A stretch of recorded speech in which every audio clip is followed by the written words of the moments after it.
ఒక స్టోన్ కానీ iron ball కానీ నీటిలో వేసిన వెంటనే మునిగిపోతుంది. ఓకే, అయితే చెక్క ఏదన్నా మనం నీటిలో వేస్తే తేలుతుంది. ఎందుకు? అట్లాగే ఒక ప్లాస్టిక్ గ్లాస్ కానీ ఏదైనా కంటైనర్ తీసుకొని వాటర్ పోసినట్టయితే ఆ వాటర్ అంతా కంటైనర్ నిండా చేరిపోతుంది. ఆ కంటైనర్ ఏ విధంగా ఏ ఆకారంలో ఉంటుందో అదే విధంగా మనకు కనిపిస్తుంది. ఎందుకు? అలాగే కొన్ని పదార్థాలు ఏవైనా తీసుకొని మనము ఒక త్రాసు లాంటిది ఏదైనా వేస్తే దాంట్లో తూకం వేసినట్లయితే అది వెయిట్ చూపిస్తుంది. ఎందుకు? వీటన్నిటిని మనము mass, weight, volume, density, temperature లాంటి పదాలను మనము ఈరోజు ఈ వీడియోలో తెలుసుకుందాం. ఇది ఫస్ట్ చాప్టర్లోని first topic. Okay, let us start the topic. Welcome to Veda chemistry. మనం ఈరోజు కెమిస్ట్రీ ఫస్ట్ చాప్టర్లో ఫస్ట్ టాపిక్ గురించి మనం తెలుసుకుందాం.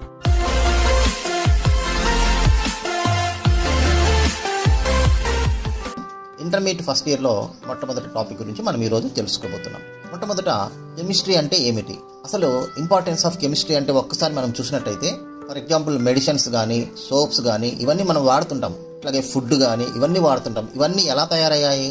ఏదో ఒక కెమికల్ ద్వారా తయారయ్యాయి. అంటే కెమిస్ట్రీ వీటన్నిటిలో ఉంది. కాబట్టి మనం వీటిని ఏ విధంగా తయారు చేస్తారు, ఎలా ఉంటాయి, ఇవన్నీ మనం చేసుకోవాలి. మెడిసిన్స్ తయారు చేయాలి, సోప్స్ కానీ ఇవన్నీ యూస్ఫుల్కి రావాలి. ఇవన్నీ చేసుకోవాలంటే మొట్టమొదట మనము కెమిస్ట్రీని ఖచ్చితంగా తెలుసుకోవాలి. That is the importance of chemistry. Daily లైఫ్లో కానీ మెడిసినల్ కెమిస్ట్రీ కానీ ఇలా అనేక రకాల ఇంపార్టెన్స్ ఉంటుంది కెమిస్ట్రీ గురించి. కాబట్టి ఈ కెమిస్ట్రీని మనము ఈరోజు తెలుసుకుందాం. అది ఇంపార్టెన్స్ ఆఫ్ కెమిస్ట్రీ అన్నమాట. తర్వాత దీంట్లో మనము నెక్స్ట్ వచ్చేసి నేచర్ ఆఫ్ మ్యాటర్ గురించి తెలుసుకుందాం. మ్యాటర్ అంటే పదార్థము అనమాట. ఏంటి పదార్థము? ఒక బుక్ టేబుల్ మీద పెట్టామనుకోండి, అంటే ఒక స్పేస్ను ఆక్యుపై చేస్తుంది. అలా ఒక స్పేస్ను ఆక్యుపై చేసినట్లయితే దాన్ని మనం ఏమంటామంటే సబ్స్టెన్స్ అంటాం. ఎగ్జాంపుల్ బుక్ కానీ అలాగే వాటర్ కానీ ఇవన్నీ కూడా ఎగ్జాంపుల్స్గా మనం చెప్పవచ్చు. ఇక ఈ మ్యాటర్ను మనము 3 టైప్స్లో డివైడ్ చేయవచ్చు. అంటే 3 రకాలుగా ఉంటుంది మ్యాటర్. ఏంటి అని అంటే ఇక్కడ ఫిజికల్ స్టేట్ని బట్టి, మ్యాటర్ యొక్క ఫిజికల్ స్టేట్ని బట్టి 3 టైప్స్ అనమాట. ఒకటి సాలిడ్ స్టేట్, రెండవది లిక్విడ్ స్టేట్, మూడవది గ్యాసెస్ స్టేట్. అలా 3 స్టేట్లో ఉంటుంది. చూడండి, ఫర్ ఎగ్జాంపుల్ ఒక బుక్ మనము టేబుల్ మీద ఉంచామనుకోండి, ఆ బుక్ అనేది సాలిడ్గా ఉంటుంది. అందుకని దాన్ని సాలిడ్ స్టేట్గా మనము చూడొచ్చు. అది బుక్ కానీ అట్లా స్టోన్ కానీ ఇవన్నీ సాలిడ్ స్టేట్కి ఎగ్జాంపుల్. నెక్స్ట్ లిక్విడ్ స్టేట్ అంటే వాటర్ అనమాట. వాటర్ అంతా లిక్విడ్గా ఉంటుంది కాబట్టి వాటర్ అనేది మనము లిక్విడ్ స్టేట్ యొక్క మ్యాటర్కి ఎగ్జాంపుల్గా చూడవచ్చు. నెక్స్ట్ థర్డ్ వన్ వచ్చి gases state. Carbon dioxide, oxygen, మనకు ఏదన్నా వాయువులు ఉంటాయి కదా, అవన్నీ కూడా మనము ఏంటి గ్యాసెస్ అంటాం. ఇది థర్డ్ స్టేజ్ అన్నమాట. ఓకే, ఇలా మనకు మ్యాటర్ అనేది 3 స్టేజ్లో ఉంటుంది. ఒకటి మనకు solid state, liquid state and gases state అనమాట. ఓకే, ఇది ఇంపార్టెంట్. ఇక నెక్స్ట్ మనము ఇంపార్టెంట్ టాపిక్స్లోకి వెళ్దాం. అవే మనకు మొట్టమొదట ఈ మ్యాటర్ను ఏ విధంగా మనము వెయిట్ చేయవచ్చు, మెజర్మెంట్స్ ఏంటి అనే విషయాన్ని మనం చూసినట్లయితే, ఇప్పుడు మాస్ అంటే దాని గురించి మనం చూద్దాం. మొట్టమొదటిది మాస్ అనమాట. వెయిట్ అని అంటారు, అంటే ద్రవ్యరాశి అంటారు అనమాట. So coming to the topic, mass అనమాట. సో ఇక్కడ చూడండి, మనము మాస్ గురించి చూసినట్టయితే మొట్టమొదట ఇప్పుడు మాస్ అంటే ఏంటి మనం చూద్దాం. అంటే మాస్ అండ్ వెయిట్ గురించి చూద్దాం. మాస్ అంటే ఏంటంటే ఏదైనా ఒక సబ్స్టెన్స్ మనము చూసినట్లయితే అది కొంత వెయిట్ కనిపిస్తుంది అనమాట. ఫర్ ఎగ్జాంపుల్ దానికి డెఫినేషన్ ఎలా చెప్తామంటే, mass is the amount of matter in an object అంటారు. అంటే mass is the amount of matter in an object is known as mass. So ఇది అక్కడ మాస్కు డెఫినేషన్ అనమాట. యూనిట్స్ ఏంటి మాస్ అంటే, ఎస్ఐ యూనిట్స్లో వాటిని కిలోగ్రామ్స్ అనేది చూడొచ్చు. కిలోగ్రామ్స్ అంటే కేజీ పరంగా చూస్తారు. ఇక మాస్ అనేది కాన్స్టెంట్గా ఉంటుంది. ఇక వెయిట్ మనం చూసినట్లయితే చూడండి, మాస్కు గ్రావిటేషనల్ ఫోర్స్ కనుక యాడ్ అయినట్లయితే దాన్ని మనము వెయిట్ అంటాం. చూడండి, weight is the gravitational force on that mass is known as weight అనమాట. అంటే ఒక వెయిట్. సో ఆ విధంగా వెయిట్కు మనము ఇక్కడ న్యూటన్స్ కానీ మనము ఎస్ఐ యూనిట్స్లో మనము న్యూటన్స్లో తీసుకుంటాం. ఈ విధంగా మనము వెయిట్ గురించి చూడవచ్చు. అట్లాగే గ్రామ్స్లో కూడా మనము చెప్పవచ్చు అనమాట. ఆ వెయిట్ ఈ విధంగా మనము తెలుసుకోవచ్చు. This is about mass and weight. ఇవి మాస్ అంటే దీన్ని ఎంతో సూచిస్తారు. Very important. మాస్ని మనము ఎంతో సూచిస్తారు. ఎస్ఐ యూనిట్స్లో వచ్చేటప్పటికి కిలోగ్రామ్స్. అట్లాగే వెయిట్ని మనం తీసుకున్నట్లయితే వెయిట్ అనేది డబ్ల్యూతో సూచిస్తారు. దీనికి ఎస్ఐ యూనిట్స్ న్యూటన్స్ అనమాట. దీని తర్వాత నెక్స్ట్ టాపిక్ మనము వెంటనే వాల్యూమ్ గురించి తెలుసుకుందాం. చూడండి, వాల్యూమ్ అంటే ఏంటంటే డెఫినేషన్ మొట్టమొదట మనము డెఫినేషన్ చూద్దాం. The space occupied by a substance is known as volume.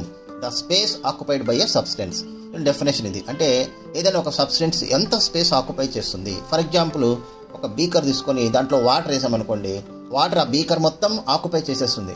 అందుకని ఆ బీకర్ యొక్క స్పేసే దాని యొక్క వాల్యూమ్ అనమాట. అది సాలిడ్స్ కానీ, లిక్విడ్ కానీ, గ్యాసెస్ కానీ. ఓకే, ఇది డెఫినేషన్. సో దీని యొక్క యూనిట్స్ ఏంటంటే క్యూబిక్ మీటర్ అనమాట. సో ఇక్కడ డెఫినేషన్ మనం ఇలా చూడొచ్చు. వీటిని లీటర్స్లో కూడా తీసుకుంటాం. అంటే litre is equal to 1 DM⁻³ అని వస్తుంది. క్యూబిక్ సెంటీమీటర్ క్యూబ్డ్ అని కూడా మనం రాసుకోవచ్చు. సో ఇక్కడ వాల్యూమ్ అన్నప్పుడు ఏమవుతుందంటే లెంత్, విడ్త్, హైట్ కూడా చూడాలి ఉంటుంది. అంటే పొడవు, వెడల్పు, ఎత్తు మనము క్యాల్కులేట్ చూసుకొని చూడాలి. ఇది వాల్యూమ్. సో వాల్యూమ్కి డెఫినేషన్ గుర్తుపెట్టుకోండి. The space occupied by a substance is known as volume. Next density చూద్దాం. డెన్సిటీ అంటే డెఫినేషన్ చూడండి. Mass per unit volume is known as density. So దీన్ని ఎలా మనం మెజర్ చేస్తామంటే దాని ఫార్ములా ఏంటంటే చూడండి, ఇక్కడ ఈ విధంగా మనము ఫార్ములాను కూడా మనము చూడవచ్చు. సో డెన్సిటీని మనము V/R లాగా ఇక్కడ ఫార్ములా ద్వారా మనం ఇక్కడ తెలుసుకోవచ్చు. చూడండి, SI యూనిట్స్లో కిలోగ్రామ్ పర్ క్యూబిక్ మీటర్. ఇక్కడ కిలోగ్రామ్ పర్ క్యూబిక్ మీటర్గా మనము SI యూనిట్స్లో మనం దీన్ని తెలుసుకోవచ్చు. డెన్సిటీ డెఫినేషన్ వచ్చేసి మాస్ పర్ యూనిట్ వాల్యూమ్ని మనం ఇక్కడ డెన్సిటీ అని పిలుస్తాం. ఓకే, నెక్స్ట్ వచ్చేసి టెంపరేచర్. సో ఇది వెరీ ఇంపార్టెంట్. 4th మెజర్మెంట్ వచ్చేటప్పటికి temperature. Temperature a measure of thermal energy is known as temperature. That is the definition. A measure of thermal energy is known as temperature. SI units ఇక్కడ కెల్విన్లో మనము SI యూనిట్స్గా మనం తీసుకుంటాం. అట్లాగే సెల్సియస్గా degree centigrade అంటాం. Fahrenheit వచ్చేటప్పటికి ఇక్కడ Fతో మనం సూచిస్తాం అనమాట. ఇది చూడండి, 0 degree centigrade is freezing point. 100 degree సెంటిగ్రేడ్ని బాయిలింగ్ పాయింట్ అని పిలుస్తారు. అంటే వాటర్ యొక్క ఫ్రీజింగ్ పాయింట్ వచ్చి 0 డిగ్రీ సెంటిగ్రేడ్. అట్లాగే 100 డిగ్రీ సెంటిగ్రేడ్ వచ్చేసి మనకు దీని యొక్క బాయిలింగ్ పాయింట్గా మనం చూడవచ్చు. ఇక కన్వర్షన్స్ కూడా మనం చూసినట్లయితే ఈ విధంగా కన్వర్షన్స్ మనం చూడొచ్చు. కెల్విన్ నుంచి సెల్సియస్లోకి. ఇవి మనం తర్వాత కూడా మనం తెలుసుకోవచ్చు. ఓకే, ఇది ఇంపార్టెంట్గా. ఇక మనము మాస్ అంటే డెఫినేషన్ ఏంటి? Amount of a matter. Units ఏంటంటే కిలోగ్రామ్స్. ఇది వెరీ ఇంపార్టెంట్గా మనం గుర్తుపెట్టుకోవాలి. అట్లాగే వెయిట్ అంటే ఏంటంటే గ్రావిటేషనల్ ఫోర్స్. ఫార్ములా వచ్చేసి W=m/g. యూనిట్ వచ్చేసి న్యూటన్స్లో. అట్లాగే వాల్యూమ్ అనేటప్పటికీ space occupied by a substance or any other is called volume అంటాం. Unit M3. చూడండి, వాల్యూమ్ అంటే స్పేస్ ఆక్యుపైడ్ బై సబ్స్టెన్స్. ఇక్కడ యూనిట్స్ వచ్చేసి m³ అని చెప్పచ్చు. ఇంకా దాన్ని మనం ఈ విధంగా Vతో సూచిస్తాము. సో మాస్ అంటే స్మాల్ m, వెయిట్ అంటే W, వాల్యూమ్ అంటే Vతో సూచిస్తారు. నెక్స్ట్ డెన్సిటీని ఇక్కడ Pతో సూచిస్తారు. Mass by volume is density. Formula P=m/V. Units kilograms per metre cube అనమాట. అట్లాగే టెంపరేచర్ని Tతో సూచిస్తారు.